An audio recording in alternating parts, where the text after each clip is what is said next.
तो मॉन्स्टरवर्स का गॉडजिला क्या सचमुच ये इतना पावरफुल है कि एमसीयू के सारे एवेंजर्स को बीट कर दे? आज के इस वीडियो में हम इसी क्वेश्चन का आंसर जानेंगे। आज के इस वीडियो में हम कंपैरिजन करने वाले हैं मार्वल सिनेमैटिक यूनिवर्स के अंदर दिखे गए जितने भी एवेंजर्स का मॉन्स्टरवर्स के गॉडजिला के साथ। इसीलिए पहले ही बता दूं कि कॉमिक्स इस वीडियो में ऐड नहीं है एंड सिर्फ मॉन्स्टरवर्स के गॉडजिला की हम बात कर रहे हैं। तो फटाफट से इस वीडियो को स्टार्ट करते हैं।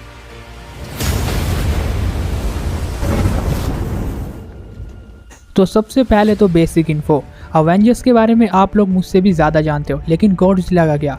Godzilla king of the monster है एंड मॉन्स्टरवर्स का एक मेजर पार्ट है। गॉडजिला एक बहुत बड़ा टाइटन है जो कि अर्थ में बहुत पहले से एक्सिस्ट करता हुआ आ रहा है।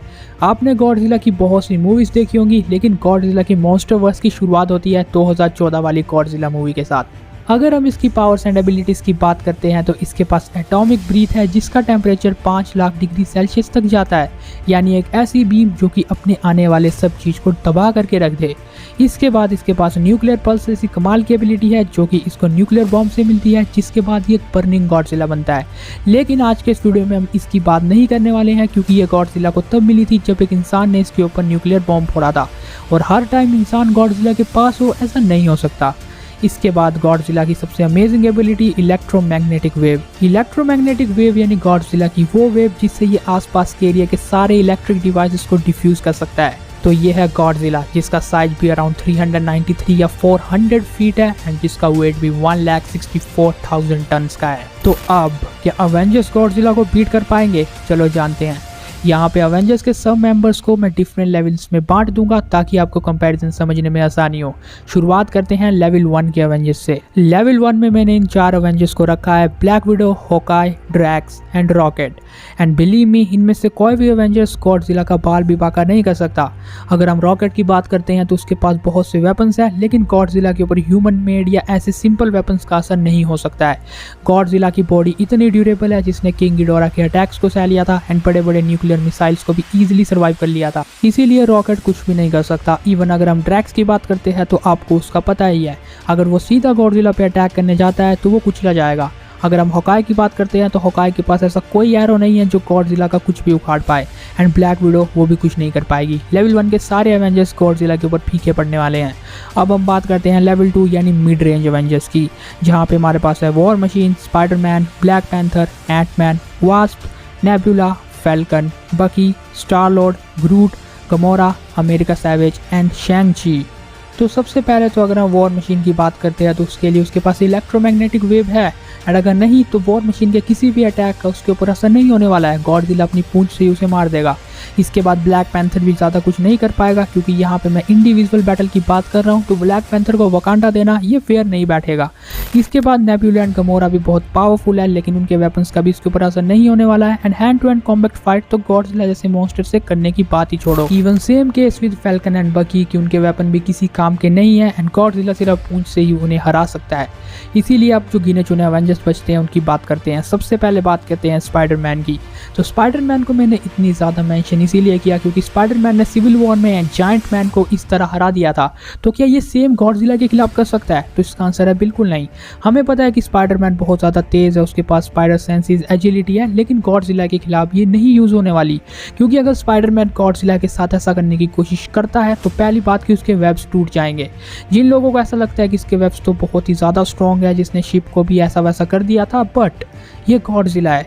गॉडजिला की बॉडी को पेनिट्रेट करना लिटरली इम्पॉसिबल है, एंड स्पाइडरमैन अगर वैसा करने की कोशिश करेगा जैसे इसने जायंट मैन के खिलाफ किया तो डेफिनेटली गॉडजिला उन्हें बहुत आराम से ब्रेक कर देगा। बाकी स्पाइडरमैन के पास ऐसी कोई भी एबिलिटी नहीं है जिससे वो गॉडजिला को बीट कर पाए, इसलिए हाँ, वो कुछ नहीं कर सकता। जिन लोगों को ऐसा लगता है कि वो आयरन स्पाइडर सूट में आ जाएगा, तो गॉडजिला के पास EM वेव्स है, अगर वो भी काम नहीं आती है तो उसके वेपन्स का कोई असर होने भी नहीं वाला है वैसे भी, इसलिए गॉडजिला आराम से बीट कर देगा। सेम के स्टार लॉर्ड का भी उसके वेपन का कोई असर नहीं होगा उसके एलिमेंट ब्लास्टर का। हम यहाँ पे सेलेस्टियल स्टार लॉर्ड की बात नहीं कर रहे हैं क्योंकि वो उसकी फॉर्म बाप के साथ ही दफन हो गई है, इसीलिए उसका भी कुछ ज़्यादा बड़ा इम्पैक्ट नहीं होगा क्योंकि गॉडजिला की बॉडी बहुत ज़्यादा स्ट्रॉन्ग है। इसलिए वो भी हार जाएगा। जहाँ तक ग्रूट की बात करते हैं तो हमें पता है कि वो किस तरह अपने रूट्स का यूज़ करता है डिफरेंट क्रिएचर्स को ट्रैप करने के लिए, लेकिन इस बार गॉडजिला खड़ा है। जब तक वो अपनी रूट्स को इतना ज़्यादा फैलाएगा तब तक उसकी सारी रूट्स वो तोड़ के देगा, एटॉमिक ब्रीथ वगैरह मार के। दूसरी ओर अगर हम अमेरिका सैवेज की बात करते हैं तो हमने देखा कि ये पोर्टल खोल सकती है, इंटर डायमेंशनल ट्रैवल कर सकती है, लेकिन इस बार तो गॉडजिला है, मतलब क्या ये इतना बड़ा पोर्टल खोल सकती है? अब ये अभी तक नहीं दिखाया तो हम ये कंसीडर नहीं करेंगे, इसीलिए इसके पोर्टल बहुत छोटे हैं गॉडजिला के लिए। एंड इवन अगर हम बोले कि इसका इम्पैक्ट इतना ज़्यादा है तो हो सकता है कि ये कुछ और हो, क्योंकि ये पोर्टल खोलने की पावर रखती है तो ये उसका इम्पैक्ट हो, इसीलिए इसके पंचेस एंड पोर्टल से गॉडजिला को कुछ भी नहीं होने वाला है एंड गॉडजिला इसे भी सिंगल स्ट्राइक से डिस्ट्रॉय कर देगा। इसके बाद आता है एंट मैन। अब बहुत से लोग ये बोलेंगे कि एंट मैन इकलौता ऐसा एवेंजर है जो जॉइंट मैन बन सकता है एंड उससे फाइट कर सकता है, तो क्या इसके बावजूद वो गॉडजिला को बीट कर सकता है? इसका आंसर है नहीं, क्योंकि ज़रा आप इस बात को ध्यान से समझो कि जायंट मैन बनने की भी उसकी एक लिमिट है। मतलब माना जाता है कि वो 20 ह्यूमन के जितना tall giant man form convert कर लेता है। 20 ह्यूमन का अगर हम कैलकुलेशन लगाते हैं तो मान लो कि एक ह्यूमन 6 फीट का है। 6 फीट अगर हम पर ह्यूमन मानते हैं तो अराउंड 120 फीट का अपना जायंट मैन होता है। एंड जब इसने ये लेविथियन को पंच मारा था तो ये अराउंड इतना ही है, तो इसीलिए कहाँ 120 फीट का एंट मैन एंड कहाँ अपने 400 फीट का गॉडजिला। एंड इसीलिए एंट मैन के पास कोई मैजिकल अटैक भी नहीं है एंड वो कॉम्बैक्ट फाइट ही कर सकता है। जायंट मैन बनके तो गॉडजिला को बीट नहीं कर सकता, श्रिंक होके भी कुछ ज़्यादा उखाड़ नहीं पाएगा, भले ही वो सारे वर्ल्ड की चींटियों को भी ले आए, लेकिन तब भी गॉडजिला जैसा monster is impossible to beat. And वास्ट का भी सेम ही सीन है। एंड अब जिन लोगों को ऐसा लगता है कि उसके पास तो पिंक पार्टिकल्स है तो क्या उनसे भी वो कुछ नहीं कर सकता? तो नहीं। पहली बात कि एंट मैन हर टाइम पिंक पार्टिकल अपने साथ नहीं रखता है एंड अगर उसके पास होते भी है एंड वो गॉडजिला के ऊपर यूज़ भी करता है तब भी गॉडजिला की हाइट इतनी ज़्यादा होगी कि वो अवेंजर्स से काफ़ी बड़ा होगा। इसलिए नहीं, मुझे नहीं लगता कि मिड रेंज के सारे अवेंजर्स मिलके भी गॉडजिला को बीट कर पाएंगे। इसीलिए अब हम बात करते हैं पावरफुल अवेंजर्स की। यहाँ पे है Hulk, Captain America, Valkyrie, rescue, Tony, Vision and Shang Chi. शायद मैंने गलती से शैंग-ची पिछले में भी ऐड कर दिया था, लेकिन हाँ, पावरफुल राउंड में है शैंग-ची। तो सबसे पहले अगर हम वेलकरी की बात करते हैं तो हमें पता है उसके पास पेगासस या उड़ने का एडवांटेज है, लेकिन गॉडजिला को वो बीट नहीं कर पाएगी क्योंकि उसके पास कोई ऐसी एबिलिटी नहीं है लाइक मैजिकल एबिलिटीज जिनका असर गॉडजिला के ऊपर हो। वेलकरी भले ही हैंड टू हैंड कॉम्बैट में माहिर हो, अपनी स्वॉर्ड में मास्टरी उसने हासिल की हो, लेकिन गॉडजिला के ऊपर इनका कोई असर नहीं होने वाला है, तो वेलकरी सबसे पहले नॉकआउट होने वाली है। इसके बाद अगर हम कैप्टन अमेरिका की बात करते हैं तो मान लो कि हम उसे म्योनिर देते हैं एंड वर्दी कैप की बात करें तो वर्दी कैप की लाइटनिंग स्ट्राइक का गॉडजिला के ऊपर कोई असर नहीं होने वाला है क्योंकि गिडोरा ने उसे स्पेस से फेंक दिया था, तब उसे कुछ नहीं हुआ, तो सिंपली लाइटनिंग स्ट्राइक से क्या होगा। एंड कैप्टन अमेरिका थॉर के जितने पावरफुल लाइटनिंग स्ट्राइक जनरेट नहीं कर सकता है तो हाँ, वो कुछ नहीं कर सकता। लेकिन यहाँ पे एक बहुत इंटरेस्टिंग क्वेश्चन आता है कि अगर वो अपने म्योनिर को गॉडजिला के ऊपर रखते तो क्या गॉडजिला मूव कर पाएगा?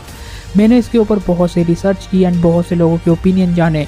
बहुत से लोग ये मान रहे हैं कि अगर उसके ऊपर ऐसा रख दिया जाए तो एलिवेटर वाला कॉन्सेप्ट फिर से यूज़ हो जाएगा एंड गॉडजिला बच जाएगा, जैसे वो एलिवेटर वाला कॉन्सेप्ट था। लेकिन पर्सनली मुझे ऐसा नहीं लगता, क्योंकि अगर आप ध्यान से सोचोगे तो थॉर रैग्नारोक में भी थॉर ने इस ड्रैगन के ऊपर इस म्योनिर का असर किया था। यानी हाँ, ये बड़े बींग्स के ऊपर आराम से असर दिखा देता है, तो गॉडजिला के ऊपर भी असर होगा। एंड जहाँ तक बात आती है वर्दी होने की, तो मुझे नहीं लगता कि गॉडजिला वर्दी है। एंड इसीलिए बहुत से लोगों के साथ मैं हूँ जो कि ये मानते हैं कि हाँ, अगर गॉडजिला के ऊपर हैमर रख दिया जाए तो उसका काम तमाम हो जाएगा एंड वो गिर जाएगा। लेकिन बात ये आती है कि क्या इसके बावजूद कैप उसे बीट कर पाएगा? मतलब अगर हम मान लेते हैं कि गॉडजिला के ऊपर हैमर रखा है एंड वो उसे बीट करने जा रहा है, तो इसका आंसर है नहीं, क्योंकि सबसे इंपॉर्टेंट बात ये आती है कि कैप उसके सर तक नहीं पहुंच पाएगा एंड हैमर को वहां ड्रॉप नहीं कर पाएगा। कैप अगर ऐसा करने की कोशिश करता है तो गॉडजिला उसे देख लेगा एंड म्योनिर को डिफ्लेक्ट कर देगा। मतलब जिस तरह कर्ज ने म्योनिर को अपने पास नहीं आने दिया एंड दूर फेंक दिया, वैसा गॉडजिला अपनी टेल की मदद से कर ही सकता है, क्योंकि ये तो सिर्फ अटैक को डॉज करना हुआ। इससे ये बात थोड़ी ना पता चल रही है कि आप वर्दी हो या नहीं। इसीलिए हाँ, गॉडजिला के ऊपर हैमर रखना भी एक बहुत बड़ा एंड टफ काम है एंड इसीलिए कैप ये नहीं कर सकता एंड गॉडजिला के आगे वो कुछ भी नहीं कर सकता। लेकिन हाँ, ये बात सचमुच बहुत इंटरेस्टिंग है कि अगर उसके ऊपर म्योनिर रख दिया जाए तो क्या होगा। वैसे मुझे भी इसका ढंग से आंसर नहीं पता है, लेकिन आपको क्या लगता है कि अगर गॉडजिला के सर पे हैमर रख दिया जाए तो क्या होगा उससे? लेकिन खैर, इसके बावजूद अगर हम नेक्स्ट अवेंजर यानी हल्क की बात करते हैं तो हल्क भी ज़्यादा कुछ नहीं कर सकता गॉडजिला का। मेन बात ये आती है कि हल्क भी रेडिएशन छोड़ता है और गॉडजिला रेडिएशन को एब्जॉर्ब कर लेता है, लेकिन गॉडजिला भी रेडिएशन छोड़ता है तो हल्क भी उस रेडिएशन को एब्जॉर्ब करके और पावरफुल बन जाएगा। मतलब एक तरह से इनकी फाइट बहुत लंबे टाइम तक चल सकती है, लेकिन टिल एंड फिर ये फिजिकल बैटल में उतर आएंगे। तो हल्क अगर कंटिन्यूसली पंचिस मारता है तो गॉडजिला के ऊपर कुछ असर नहीं होने वाला, क्योंकि साटर के ऊपर भी इसने अटैक अचानक किया था तब वो थोड़ा हिला था, वरना आई डोंट थिंक यार गॉडजिला जैसे बीइंग को हल्क कुछ कर पाएगा। एंड ऊपर से उसकी बॉडी इतनी ज्यादा स्ट्रॉन्ग है तो आई डोंट थिंक कि हल्क के पंचेस उसकी बॉडी पे इफेक्ट करने वाले हैं। बट गॉडजिला टेम्परेरी नॉकआउट कर सकता है हल्क को, इसलिए हल्क भी बैटल से नॉकआउट होता है। इसके बाद अगर हम आयरन मैन रेस्क्यू की बात करते हैं तो इलेक्ट्रोमैग्नेटिक वेव वाला कॉन्सेप्ट यहाँ पे यूज हो सकता है, जिससे जार्विस एंड अवेंजर्स टावर से स्टार्क के पूरे कॉन्टैक्ट टूट सकते हैं। बट इसके बावजूद उसके जो भी अटैक्स हैं उनका भी बिल्कुल असर नहीं होने वाला, क्योंकि ह्यूमन मेड वेपन वाला मैंने आपको बताया। एंड यहाँ पे हम आयरन मैन के साथ प्रिपरेशन टाइम नहीं दे रहे हैं, जिन लोगों को लगता है दे रहे हैं तो ऐसी बात नहीं है, क्योंकि अगर प्रिपरेशन टाइम दे तो आपको नहीं लगता कि बैटल अनफेयर हो जाएगा, इसलिए मैंने इसको प्रिपरेशन टाइम नहीं दिया है। इसके बाद अगर हम विजन की बात करते हैं तो विजन का माइंड स्टोन सचमुच बहुत कमाल का है, बट वो उस रेंज में या उस पावर में माइंड स्टोर की बीम को यूज नहीं कर सकता है। इससे बिल्डिंग तो डिस्ट्रॉय हो रही है, लेकिन क्या गॉडजिला होगा? गॉडजिला एक क्या करोड़ों बिल्डिंग से भी ज्यादा खतरनाक एंड बड़ा एंड पावरफुल है, क्योंकि फीट्स के मामले में ड्यूरेबिलिटी में गॉडजिला बहुत आगे निकल जाता है विजन के इन बीम से। एंड विजन के माइंड स्टोन के बीम के मैक्सिमम अटैक का हमें फुल पोटेंशियल कभी दिखाई नहीं है। एंड अगर ये इतने ही पावरफुल है तो गॉडजिला को ये बीट नहीं कर सकते। विजन अपनी एंटी फेजिंग एबिलिटी में बहुत टाइम तक गॉडजिला से बचे रहेगा, बट एंटी फेजिंग एबिलिटी में विजन अटैक नहीं कर सकता, इसीलिए गॉडजिला उसे भी बीट कर देगा या उसके ऊपर भारी है। अब अगर हम लास्ट में शैंग-ची की बात करते हैं तो क्या ये बंदा कुछ कर पाएगा? ड्वेलर इन डार्कनेस को इसने इतने आराम से बीट कर दिया 10 रिंग्स की हेल्प से, तो क्या 10 रिंग्स की हेल्प से ये गॉडजिला जैसे बीइंग को बीट कर पाएगा? 10 रिंग्स यानी एक ऐसी ओवर पावर्ड वेपन जो है ना, जिसको मैनिपुलेट कर सकता है, लॉन्गिट्यूडनल पावर्स को होल्ड करता है। लेकिन क्या इन सब के बावजूद शैंग-ची अपनी पावर से गॉडजिला को बीट कर पाएगा? तो इसका आंसर है आई थिंक नो, क्योंकि उस ड्रैगन को बीट करने के लिए शैंग-ची को द ग्रेट प्रोटेक्टर एंड और भी बहुत लोगों की जरूरत पड़ी थी। एंड अगर ये लड़की सही टाइम पे एरो नहीं चलाती तो शायद वो बीट भी नहीं कर पाता, क्योंकि उसने डार्क ड्वेलर को बीट इसीलिए किया क्योंकि उसका माउथ खुला था एंड 10 रिंग्स को उसने उसके अंदर भेज दिया।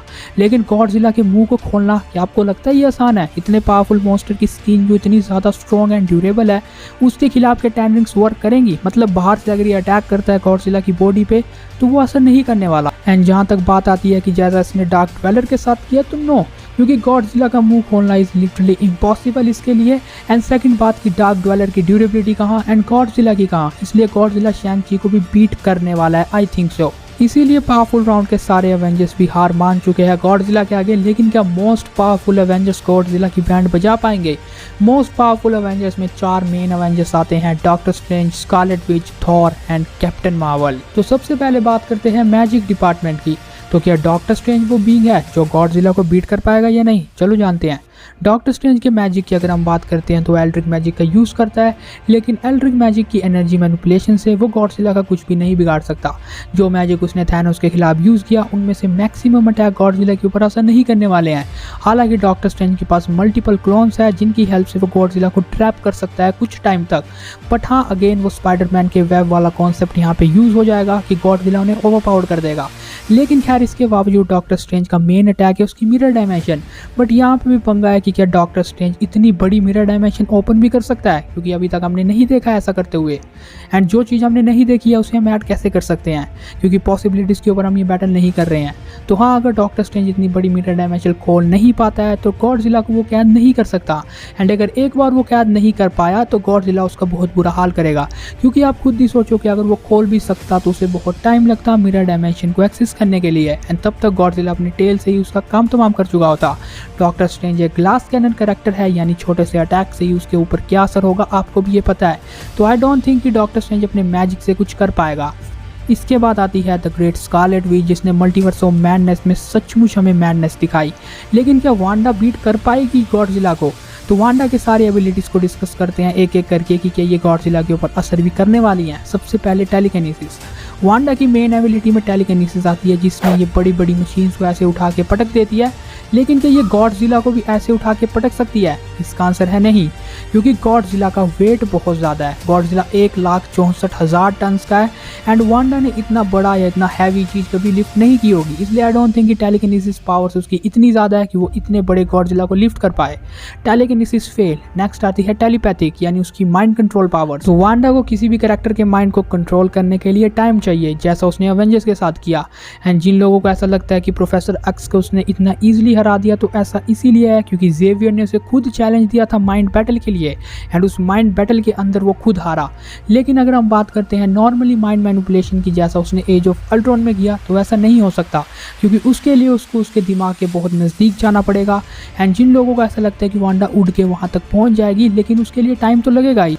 एंड तब तक गॉडजिला वांडा की बैंड बजा चुका होगा। एंड अगर हम इसके हैक्स मैजिक की बात करते हैं, जिन लोगों को ऐसा लगता है कि ये सराउंडिंग की रियलिटी को चेंज कर देगी, तो तब भी ज़्यादा कुछ ऐसा नहीं होने वाला, क्योंकि रियलिटी भले ही चेंज हो जाए, लेकिन गॉडजिला उन बिल्डिंग्स को तो डिस्ट्रॉय कर ही सकता है एंड फिर वांडा को भी डिस्ट्रॉय करने का दम रखता है। स्कारलेट विच के सारे अटैक्स गॉडजिला के ऊपर ऐसा नहीं करने वाले हैं, भले ही वो कॉस्मोस में राज करने के लिए बनी हो। लेकिन एक बात या एक डाउट मेरे मन में है कि जैसा इसने मल्टीवर्स ऑफ मैडनेस में इस बंदे के साथ किया, मतलब सेकंड्स में इसके पीछे, वैसा अगर ये गॉडजिला के साथ करे तब क्या होगा। देखो, अगर इन दैट केस अगर ये इतनी कैपेबल है एंड गॉडजिला के एकदम पीछे पहुंच जाए, तो तब शायद ये उसके माइंड तक पहुंच जाए एंड उसे मैनिपुलेट भी कर ले एंड इसके बाद गॉडजिला शायद इसके कंट्रोल में आ सकता है एंड ये उसे बीट कर सकती है। एंड इसके अलावा भी वांडा के पास बहुत सी एबिलिटीज है, लाइक ये किसी को रियलिटी से इरेज कर सकती है। लेकिन अगर ये इतनी ही कैपेबल होती तो इल्यूमिनाटीज के सारे मेंबर्स को बोल के ही इरेज कर देती। एंड अगर ऐसा नहीं तो कम से कम डॉक्टर स्ट्रेंज को ही बोलती, व्हाट डॉक्टर स्ट्रेंज, अगर वो गायब हो जाता। बट आई डोंट थिंक कि वांडा इतनी कैपेबल है एंड अगर है भी है तो उसको उसके लिए टाइम चाहिए, जो कि गॉडजिला उसे नहीं देने वाला। इसीलिए आप ये तो भूल जाओ कि वो बोलेगी व्हाट गॉडजिला एंड वो गायब हो जाएगा, तो इसका मुझे नहीं लगता कोई भी फर्क पड़ने वाला है। लेकिन मेन चीज है कि वांडा उसके पीछे बहुत जल्दी पहुंच सकती है, जैसा उसने इस बंदे के साथ किया। एंड अगर वांडा ऐसा करने में कामयाब हुई तो डेफिनेटली वो उसके माइंड तक पहुंच सकती है। गॉडजिला भले ही बहुत बड़ा क्रिएचर हो, लेकिन उसके माइंड को मैनिपुलेट किया जा सकता है। इसीलिए आई थिंक कि वांडा उसे बीट कर सकती है अगर वो उसके माइंड को कंट्रोल कर पाए, क्योंकि फिर वो उसके कंट्रोल में आ सकता है। लेकिन इन सब के बावजूद गॉडजिला फैंस ये बात जरूर मुझसे पूछेंगे कि गॉडजिला इतना बड़ा है एंड वैसा वैसा, तो हो सकता है कि वो उसके दिमाग को कंट्रोल नहीं कर पाए एंड उसे टाइम लगे एंड तब तक गॉडजिला उसे पकड़ ले। तो हाँ, ये भी हो सकता है। लेकिन हाँ, वांडा इतनी तेज तो है कि वो गॉडजिला को एक मिराज में फंसा सकती है, जैसा उसने एज ऑफ अल्ट्रॉन में अवेंजर्स के खिलाफ किया। क्योंकि एज ऑफ अल्ट्रॉन में भी कोई उसने अवेंजर्स के माइंड को कंट्रोल थोड़ी ना किया था, उन्हें सिर्फ मिराज दिखाया था। तो अगर गॉडजिला के खिलाफ भी वैसा करती है तो तब तक उसे बहुत टाइम मिल जाएगा अपना नेक्स्ट मूव सोचने में एंड फिर वो गॉडजिला को बीट कर सकती है। इसीलिए हाँ, मेरे अकॉर्डिंग स्कारलेट विच वो कैरेक्टर है जो अगर दिमाग लगा के गॉडजिला से बैटल करती है, जैसा उसने कमरताज पे अटैक किया था इस बंदे को पहले ही मैनिपुलेट करके, एंड गॉडजिला के ऊपर भी अगर वो वैसा करती है तो वांडा उसे बीट कर पाएगी। लेकिन अब बहुत से लोग कहेंगे कि वांडा के ऊपर उसकी एटॉमिक ब्रीथ का भी तो असर हो सकता है, मतलब वो अचानक से अटैक करे तो हाँ, ऐसा भी हो सकता है कि गॉडजिला की एटॉमिक ब्रीथ उसे लग जाए एंड अगर उसे थोड़ी सी भी लगती है तो वांडा का काम वहीं पे तमाम होने ही वाला है। लेकिन बात यही आती है कि अगर वो उतनी तेज है जिस तरह उसने कमरताज में किया, तो तब वो गॉडजिला को बीट कर सकती है। इसीलिए आई थिंक 60-40 चांसेस है कि वांडा उसे बीट कर देगी। बाकी आपका क्या ओपिनियन है स्कारलेट विच एंड गॉडजिला की फाइट को लेके, आप हमें कमेंट में जरूर शेयर करना। इसके बाद अगर हम थॉर की बात करते हैं तो थॉर की लाइटनिंग एबिलिटी से गॉडजिला को कोई फर्क नहीं पड़ने वाला, क्योंकि उसकी रेडिएशन बहुत ज़्यादा हाई है। लेकिन अगर हम बात करते हैं उसके स्टॉर्म ब्रेकर की, तो अगर वो कंटिन्यूसली अटैक करता है तो मे भी उसकी बॉडी को पेनिट्रेट किया जा सके, बट ये भी नियरली इम्पॉसिबल है। गॉडजिला की बॉडी लिटरली बहुत पुरानी है, थॉर से भी बहुत पुरानी एंड बहुत ही मोटी चमड़ी है उसकी। इसीलिए अगर थॉर कंटिन्यूसली भी स्टॉर्म ब्रेकर से अटैक करता है तो आई डोंट थिंक कि गॉडजिला के ऊपर ज़्यादा कुछ असर पड़ने वाला है। इसलिए थॉर एंड उसका स्टॉर्म ब्रेकर दोनों फेल। बट गॉडजिला की एटॉमिक ब्रीथ से अगर इन सब में से कोई भी अवेंजर्स है जो सर्वाइव कर सकता है तो वो थॉर ही है, क्योंकि थॉर ने न्यूट्रॉन स्टार के रेडिएशन से सर्वाइव किया है, जिसका टेम्परेचर 15 मिलियन डिग्री सेल्सियस होता है एंड गॉडजिला की एटॉमिक ब्रीथ का 5 लाख डिग्री सेल्सियस ही है। इसलिए थॉर उसकी एटॉमिक ब्रीथ से तो सर्वाइव कर जाएगा, लेकिन उसके बाद क्या? देखो, गॉडजिला के जितने भी अटैक है वो थॉर के ऊपर असर नहीं करेंगे, थॉर के जितने भी अटैक है वो गॉडजिला के ऊपर असर नहीं करेंगे, तो बैटल खत्म कैसे होगा? की is storm breaker. Storm breaker के पास बायफोस्ट है एंड अगर बायफोस्ट एक प्लैनेट में ज़्यादा देर तक खुला रहा तो पूरा प्लैनेट ही तबाह हो जाता है। तो हाँ, अगर अवेंजर्स नहीं जीत रहे होंगे तो थॉर बहुत टाइम तक प्लैनेट में उसे खोले रखेगा एंड प्लैनेट के साथ गॉडजिला भी तबाह। लेकिन इसके बावजूद वो अपने स्टॉर्म ब्रेकर की हेल्प से उसे टेलीपोर्ट कर सकता है कहीं भी, क्योंकि स्टॉर्म ब्रेकर के बायफोस्ट खोलने की तो विल पावर होती है थॉर की, वो कितने रेंज में उसे खोलना चाहता है। ये कोई मिरर डायमेंशन की तरह नहीं है कि डॉक्टर स्ट्रेंज इसे बहुत टाइम लगाए खोलने में। इसीलिए हाँ, टेलीपोर्टेशन या स्टॉर्म ब्रेकर के बायफोस्ट एबिलिटी से वो गॉडजिला को कहीं और टेलीपोर्ट करके भी बीट कर सकते हैं। तो वांडा के बाद अगर कोई है तो वो थॉर ही है जो गॉडजिला को बीट कर सकता है इन माय ओपिनियन। जहाँ तक कैप्टन मार्वल की बात आती है तो आई डोंट थिंक, क्योंकि कैप्टन मार्वल के एनर्जी प्रोजेक्शन अटैक गॉडजिला के ऊपर वर्क नहीं कर सकते। एंड इवन अगर वो और भी या बाइनरी फॉर्म में आ जाती है तब भी उसकी पावर्स कुछ भी नहीं है गॉडजिला के आगे। गॉडजिला की बॉडी को पेनिट्रेट तब भी नहीं कर पाएगी। एंड गॉडजिला अगर एटॉमिक ब्रीथ या ऐसे बहुत भी अटैक करता है तो कैप्टन मार्वल के ऊपर उनका असर होगा।